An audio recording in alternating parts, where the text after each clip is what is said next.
Well, Sixer Nation, we have been pushing through this summer, getting towards training camp very soon. Cannot wait for that. But in the meantime, more footage of the Rico Hines runs, and most specifically, one player on the Sixers who seems to have really improved his game. We'll talk about that and what Paul George has been doing for the young guys, and even one specific piece of advice that he has given to the Sixers' first-round pick, Jared McCain. What is up, everybody? Welcome into Philly Take with RB. I'm RB. You know the drill by now. Hit the like button. Be sure to subscribe to the channel. Ring the bell. Don't miss any of the coverage. We'll have you covered all season long. As you can see right now, not in the normal setup. I am currently on vacation, but the content comes along and we got to pump it out. Shout out to everybody for tapping in all the time. And let's go ahead and jump right into it because we need to talk about the recent Rico Hines runs. Okay, Paul George was actually out there running with these guys. And I think this speaks to a lot of his character and what he's trying to do in terms of building camaraderie and building chemistry, things like that. We've been seeing a lot from the Rico Hines runs, and obviously Rico Hines is on the Sixers coaching staff. So we know that a lot of the Sixers young guys will be involved. A lot of the vets usually never show up, right? We see a few guys here and there, the James Hardens, the Giannis's, guys like that. But you know, we haven't seen Joel, Tyrese, guys like that. However, Paul George is making it known that he wants to go out there, put the work in, you know, build chemistry with these young guys and really just get as many reps as he can. So I really respect that about Paul George. And as my guy Harrison says here, Paul George featured in one of the latest Rico Hines runs with Jeff Doughton Jr., Ricky Council IV, and David Jones. I asked this in the last video, but I'll ask it again. Who do you think needs to really step up on this team this year? Give me your thoughts down below. We talked about it on Bleacher Report. I think there's three main X factors, and we'll kind of get into that as we go forward here into the next couple of weeks. But speaking of one of these guys right here, Jeff Doughton Jr., ladies and gentlemen, looks like he is making huge strides in his game. Like, he looks like a really good solidified player. I know we can't pull everything and just make these bold statements from Rico Hines runs clips, but based on what we've seen with Jeff Doughton Jr., he came in last season. He was signed, obviously had that connection with Nick Nurse back in Toronto, and he probably put in a really good word for him. And we know the Sixers are kind of filled up at the guard position right now. Matter of fact, they need more forwards than guards. Whoever would have thought in our right mind that we would say that? But even when you have more talent at a position, it's never a bad thing. And Jeff Doughton Jr. right now, as my guy Sean Bernard says, looks like he's having some really nice moments. He says, impressed by his change of pace and pick and roll manipulation. Glad he's sticking around the Sixers organization next year. They made it a priority to go out and re-sign him. Let's go ahead and look at a few clips of what Jeff Doughton Jr. has been doing. I don't know if he'll end up cracking the rotation, but based on what Nick Nurse knows and has done before, I mean, we saw him favor Doughton a little bit last year.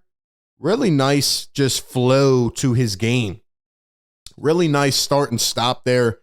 Jeff Doughton Jr., if he could play like this, man, he can earn himself some minutes. I think there's going to be some X factors on the Sixers, but really some guys who are going to emerge as well, like the Ricky Councils of the world. And, you know, I think it's going to be those types of guys' years. And look, Jeff Doughton Jr., if he could continue to knock down that shot, I watched him in Summer League very close. He looked pretty good, man. He had a couple games. I think he went like 19 points, 17 points, was really facilitating well, getting his teammates involved. Has a really good eye for the floor. Shout out to Jeff Doughton Jr. I like the way he's playing right now. And if he can continue to work on that shot and make it more consistent and add to his game in different levels, especially on the defensive side, there's no reason, especially if some of these older guys go down, that Jeff Doughton Jr., you know, can't get some reps. So I like Jeff Doughton Jr. I'm glad he's back. Nice play right there. Shout out to him. We also need to talk about a couple other Sixers teammates, and this will kind of lead us into what we go into next. But Jared McCain, who is on Paul George's podcast. So again, it's going to be really cool just in terms of the content, getting to hear from PG on a weekly basis about the games, his approach, what's going on, but also to have other Sixers teammates on there as well. And Sixers rookie Jared McCain, first round pick. I got to interview him, talk to him at Summer League. Really good guy.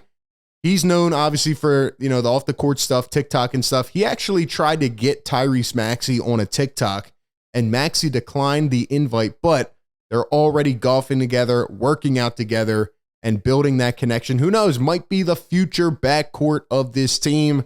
So shout out to McCain for trying. I still respect him for what he's doing, even though a lot of people don't like, the off the court stuff and the TikTok stuff. It is his decision at the end of the day. Sure, when he has a really bad game, some of that might surface and float up to the top, but I respect him for just being himself. He knows that basketball is his job and he does other things on the side. And, even when I talked to him, he was very respectful, nice. He knows who he is and he always wants to wear that. So I do respect him, again, for just being his utmost self all the time. And even though Maxey didn't hop on a TikTok, who knows, maybe Joel will. Maybe we'll see one in the future.